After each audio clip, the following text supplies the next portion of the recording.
नमस्कार दोस्तों, आज हम लोग देखेंगे बिहार की नदियाँ के बारे में और मैप से समझेंगे कि बिहार की नदियाँ का जो रास्ते होते हैं वो कैसे कैसे बनी हुई होती है। तो ये बिहार का एक बिहार बना लेते हैं।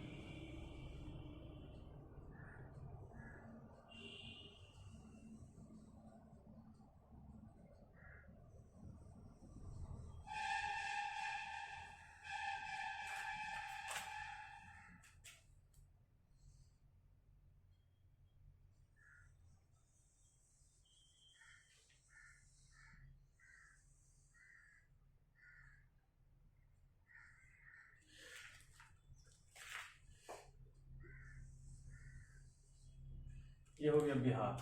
और बिहार जो है, और बिहार से बीचों बीच से है जो गंगा नदी निकलती है। यहाँ से एक गंगा नदी निकलती है।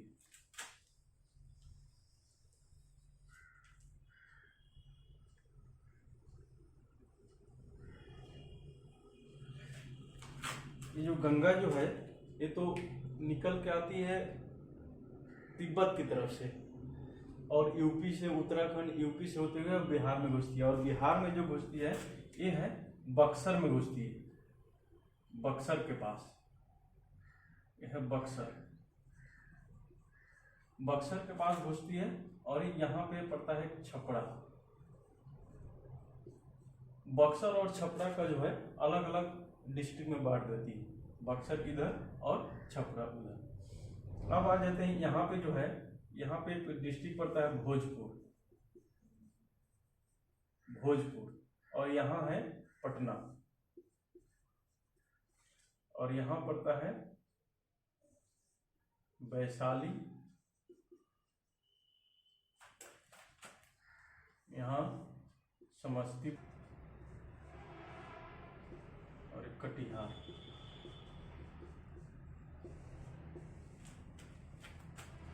टोटल जो है 12 जिला से होकर जो गंगा नदी निकलती है। बिहार के 12 डिस्ट्रिक्ट से होते हुए ये झारखंड के साहेबगंज में चली जाती है। इस साहेबगंज जो एक डिस्ट्रिक्ट है झारखंड से, वहां से टच करते हुए बंगाल में और बांग्लादेश होते हुए निकल जाती है बंगाल की खाड़ी। बंगाल की खाड़ी में जाकर गिरती है, तो बंगाल की खाड़ी में जाकर निकल जाती है। ये जो गंगा नदी,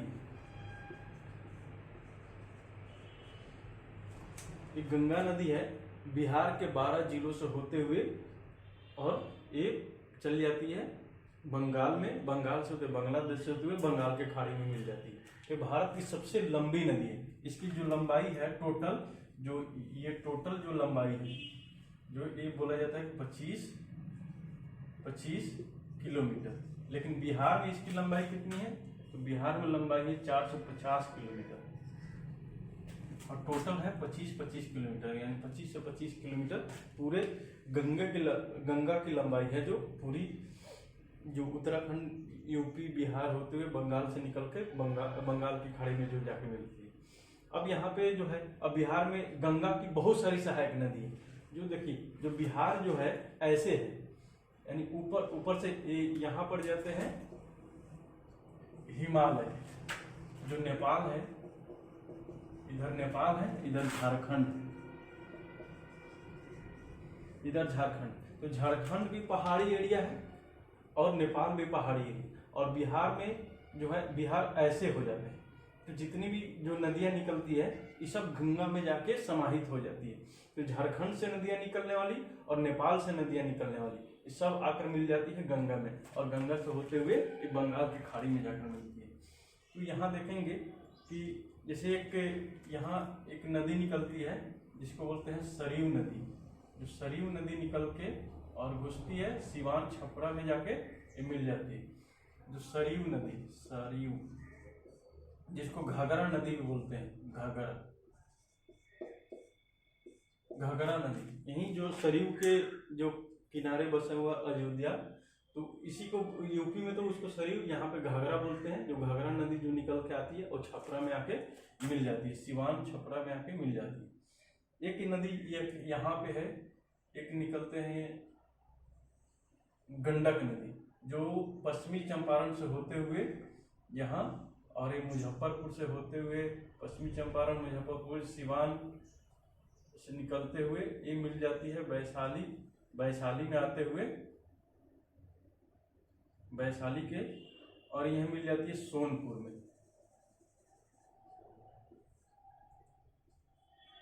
ये आ जाती है सोनपुर। देखिए ये है गंडक नदी।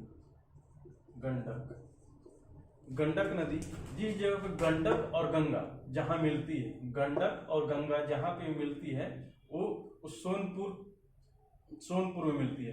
और सोनपुर में कार्तिक पूर्णिमा के दिन, जो कार्तिक पूर्णिमा होते हैं, कार्तिक पूर्णिमा के दिन एशिया का सबसे बड़ा मेला लगाया जाता है, पशु मेला। 1 महीना के लिए, 1 महीना के लिए इसी सोनपुर, वैशाली की ही जगह है एक सोनपुर, यहीं पे जहाँ पे गंडक और गंगा मिलती है। तो सोनपुर में 1 महीने के लिए कार्तिक पूर्णिमा के दिन मेला शुरू हो जाता है, पशु मेला। एशिया का सबसे बड़ा पशु मेला है। अब दूसरी यहाँ पे निकलती है बूढ़ी गंडक।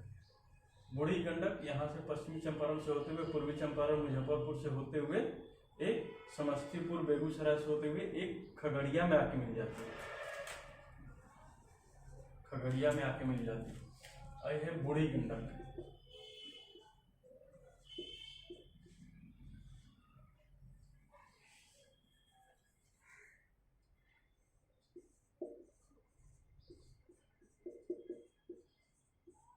यह है बूढ़ी गंडक।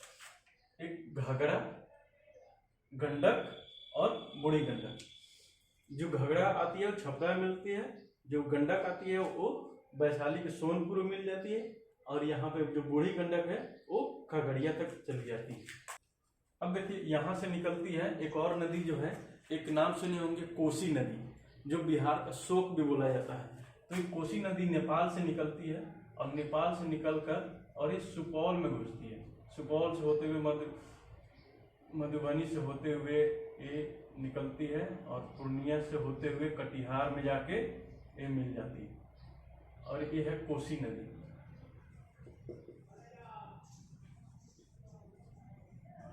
कोसी नदी नेपाल से इतनी तेजी में निकलती है और पहाड़ों से निकलती है। पहाड़ से निकलने के बाद ये इसका रास्ता इतना, इसका तेज रफ्तार इतना होता है, और थोड़ी सी रास्ता बदलती है तो बिहार में आके एक साल दूसरे रास्ते से और दूसरे साल दूसरे रास्ते से होते हुए निकल जाती है। इसीलिए ये बाढ़ बहुत लाती है बिहार में।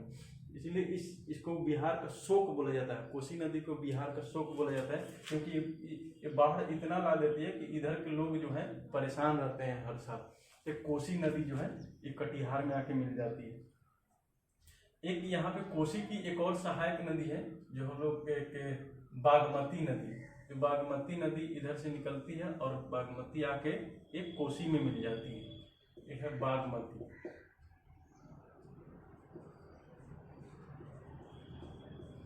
और एक और है कोसी की एक और सहायक नदी है, वो है कमला नदी। कमला नदी इसकी सहायक नदियां हैं। सरयू नदी जो घाघरा के नाम से जाते, गंडक नदी, बूढ़ी गंडक, बागमती, कमला, कोसी नदी। एक उत्तर बिहार में एक और नदियां जो निकलती है वो बंगाल से होते हुए, किशनगंज से होते हुए और पूर्णिया कटिहार में आकर ये मिल जाती है। ये है महानंदा नदी।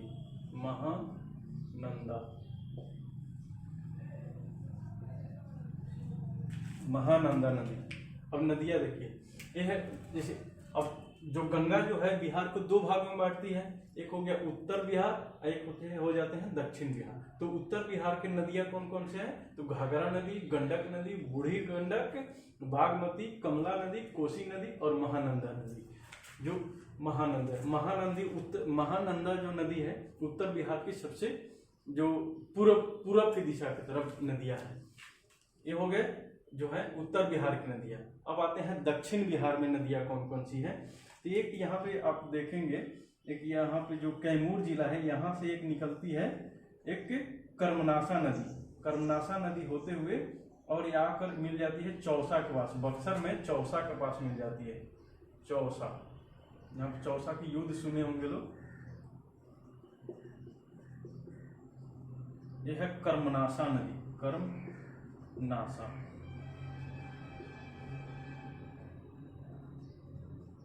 कर्मनाशा नदी एक बहुत अपवित्र नदियां मानी जाती है। इसमें जो लोग बोला जाता है कि इसमें जो नहाएंगे तो जिंदगी भर जितने भी कर्म किए रहेंगे वो सब जाकर इसमें धो देंगे, इसीलिए लोग इसमें नहीं नहाते हैं।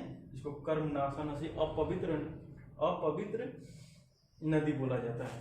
अब एक और नदियां यहाँ से निकलती है, जब जो अमरकंटक से निकलकर और एमपी से होते हुए अभी घुसती है बिहार के सासाराम से होते हुए और ये चली जाती है और एक पटना के जाके दानापुर में जाके मिल जाती है। ये है सोन नदी।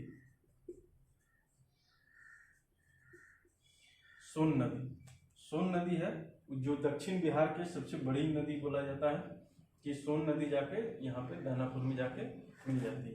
एक और जो यहाँ से निकलती है, एक और यहाँ पे नदियाँ जो निकलती है, ये है पुनपुन नदी।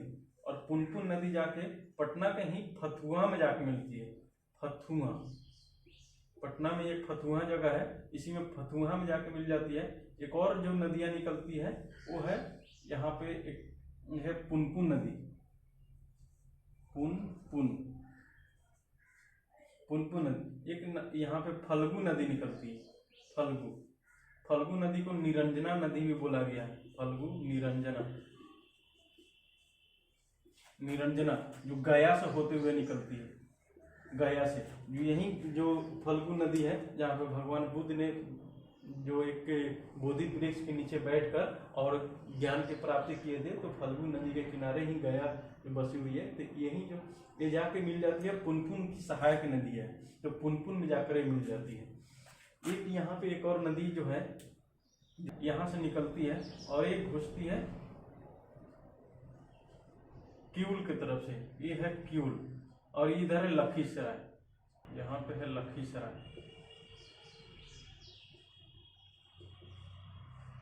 यह है लखीसराय।